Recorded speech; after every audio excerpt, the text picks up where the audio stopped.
psikiater dan penulis itu seperti ini. Kamu coba pikirkan beberapa hal yang membuat kamu bahagia begitu. Apa ya, kayaknya tidak ada deh yang membuat saya bahagia gitu, jawaban awalnya.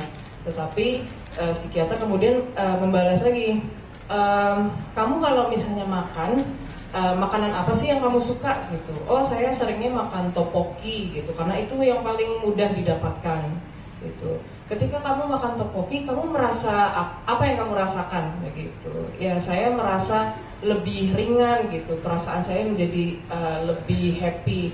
Nah, ya sudah, kamu berfokus pada hal itu saja gitu. Di tengah depresi yang kamu rasakan, kamu bisa menemukan bentuk kebahagiaan atau sesuatu yang membuat kamu ringan begitu. Gitu sih. Jadi mungkin kurang menjawab pertanyaan Mas Pandu ya, karena penulis tidak menekankan hal tersebut. Enggak ada masalah dengan berat badan sih. Gitu. Kalau di saya tadi ada bagian yaitu menjaga kesehatan, dan salah satunya adalah makan makanan sehat. Tapi kalau untuk menyenangkan, ada kita mikirin ada penyakitnya, ya kalau bisa di sedikit aja gitu, dan juga diimbangi dengan olahraga. Kita udah hari Jumat olahraga ya Mas Yadi. Terima kasih.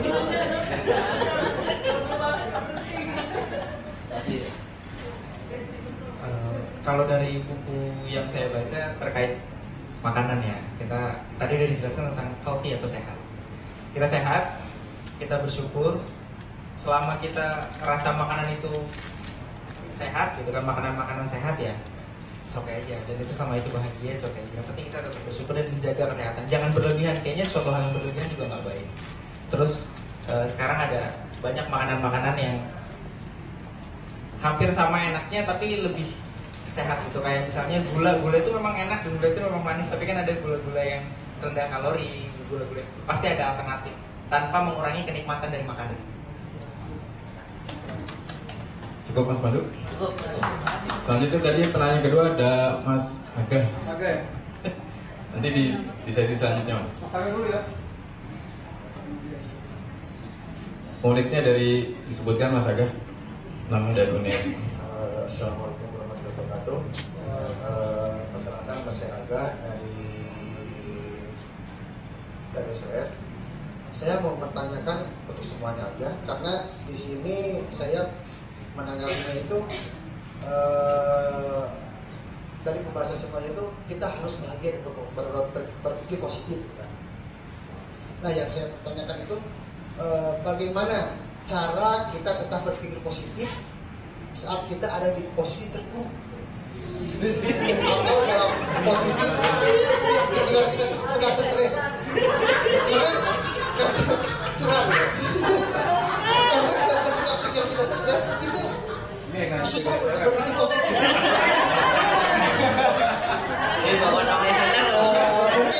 Mungkin sekian dari saya. Assalamualaikum warahmatullahi wabarakatuh. Waalaikumsalam. Terima kasih Mas Aga. Selanjutnya mohon ditanggapi oleh para presenter. Boleh dari siapa yang mau duluan? Ya, terima kasih Mas Aga, pertanyaannya sangat bagus. Berpikir positif. Sebenarnya kita harus tahu positif itu seperti apa sih. Ada yang namanya berpikir positif dan ada yang berpikir negatif. Berpikir positif itu adalah kita berpikir masalahnya dan kita berfokus pada solusinya. Sedangkan berpikir negatif adalah kita berpikir masalahnya dan kita berfokus pada masalahnya. Ada 3 hal sebenarnya yang akan kita lakukan ketika kita punya masalah. Yang pertama adalah do nothing atau acuh. Yang kedua adalah berpikir negatif, dan yang ketiga adalah berpikir positif. Ketika kita acuh dengan masalah atau biarin aja gitu kan, memang masalah itu akan hilang, tapi masalah itu akan hilang sementara. Nanti akan muncul lagi. Awalnya hilang, tapi lama-lama akan muncul lagi. Terus kita berpikir negatif. Ketika kita berpikir negatif, kita akan selalu mencari kambing hitam atau orang yang harus disalahkan. Wah, gara-gara ini nih, wah gara-gara itu tuh. Ketika kita ada dalam posisi terpuruk, sebisa mungkin kita berpikir positif dan bereaksi positif. Ketika kita terpuruk, kita berpikir bahwa masalahnya pasti ada di kita nih, tapi apa ya kira-kira masalahnya? Kita fokus pada solusinya, jangan fokus pada masalahnya. Kira-kira solusinya apa dan masalahnya apa. Walaupun kita di posisi terpuruk, kita harus bisa berpikir secara jernih, berpikir positif, dan kita fokus pada penyelesaian atau masalahnya. Jangan berfokus pada masalahnya, kita berfokus pada penyelesaiannya. Kurang lebih begitu. Terima kasih Mas Reza, dan selanjutnya boleh Mbak Lisa atau Mbak Nurma.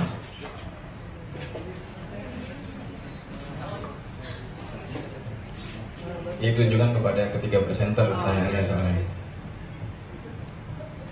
Ya, untuk ini ya Mas Reza pertanyaannya, kita stres bisa bagi apa enggak, tinggal reaksi kita seperti apa. Dan kita dalam stres itu kan ada hal yang membuat sesuatu kita, jadi kita tinggal berusaha aja mencari solusinya apa, dan kita berdoa. Mungkin dalam hal itu ada baiknya kita belajar dari teman kita untuk cara solusinya seperti apa, terus kita mendekatkan diri sama Allah. Terima kasih. Dan yang paling penting, kita bersyukur kalau ada stres itu, mungkin kita mau menjadi lebih baik lagi dan meningkatkan kinerja kita. Terima kasih. Mungkin menambahkan sedikit ya. Jadi seperti yang tadi sudah dijelaskan oleh Mas Reza dan Mbak Nurma, tadi kan seperti bahas kita berfokus kepada penyelesaian, kemudian kita juga berdoa gitu. Tetapi ini disclaimer ya, kami bertiga bukan psikologis gitu, jadi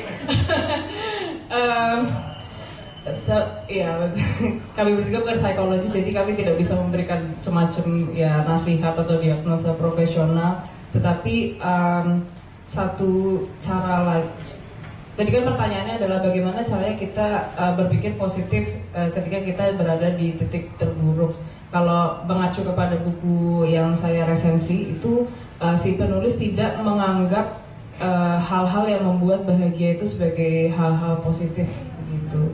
Dia memandangnya sebagai hal-hal yang membuat diri saya tuh bisa menjalani hari demi hari gitu. Jadi ketika kita berpikir sesuatu tuh dengan label positif atau negatif, kita kan justru merasa terbebani ya gitu. Akan tetapi ketika kita melihat sesuatu tuh sebagai yang bisa membuat kita menjalani hari demi hari, membuat kita merasa bisa menantikan sesuatu. Misalnya gini, minggu ini kafe apa ya yang pengen saya kunjungi minggu ini, sesimpel itu. Atau minggu ini ada aktivitas baru apa ya yang ingin saya lakukan, gitu. Jadi ketika kita berada dalam titik terendah gitu, kita bisa memikirkan hal-hal apa sih yang ingin saya lakukan, begitu. Hal-hal yang kita tahu bisa membuat kita bahagia atau membuat kita lega, meskipun ya sedikit saja, seperti itu.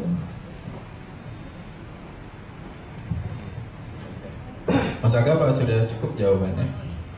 Baik, sesi pertama untuk pertanyaan sudah ditutup. Selanjutnya kita lanjutkan sesi kedua untuk pertanyaan kedua. Tadi ada Mas Rama ya? Boleh dibantu Pak? Disebutkan dari unit. Perkenalkan, nama saya Rama, saya dari bagian hukum. Mau bertanya kepada Mas dan Bapak dari di depan presenter. Berangkat dari yang disampaikan tadi, saya mau nanya, apa sih hal-hal terkecil membuat Mas dan Bapak bahagia dalam hidup sehari-hari Mas dan Bapak sekalian? Jadi langsung Selanjutnya ada pertanyaan lagi untuk sesi kedua.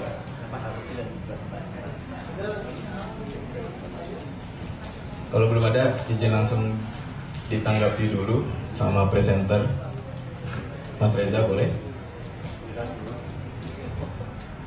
Terima kasih Mas Uki kesempatannya. Pertanyaannya tadi, bagaimana cara kita bersyukur dari hal-hal kecil?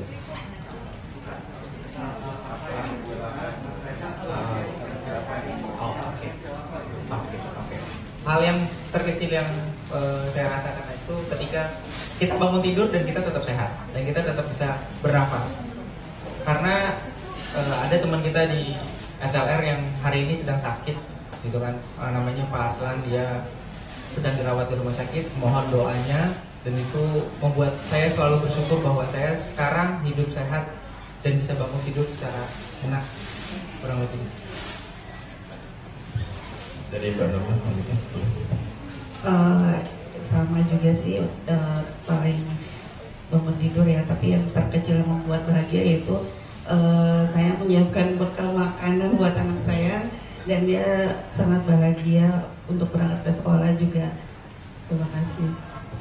Selanjutnya ditanggapi Mbak Lisa. Oke, hal terkecil yang membuat saya bahagia itu ini sih, mendengarkan musik ya gitu. Karena dengan mendengarkan musik apapun yang saya rasakan tuh bisa menjadi lebih netral gitu. Itu sih. Mas Rama udah cukup jawabannya. Selanjutnya masih ada satu penanya lagi mungkin, sekiranya ada. Mas Ajat mau nanya? Cukup? Bisa. Oh mau nanya?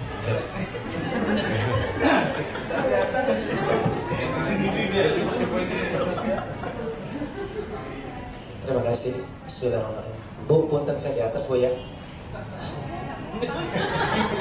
Saya jadi gak enak soalnya bukan depan saya gak enak.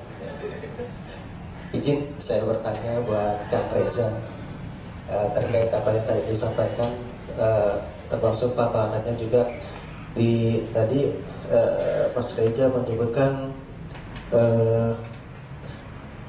passion, cita-cita dan goal selalu berdampingan.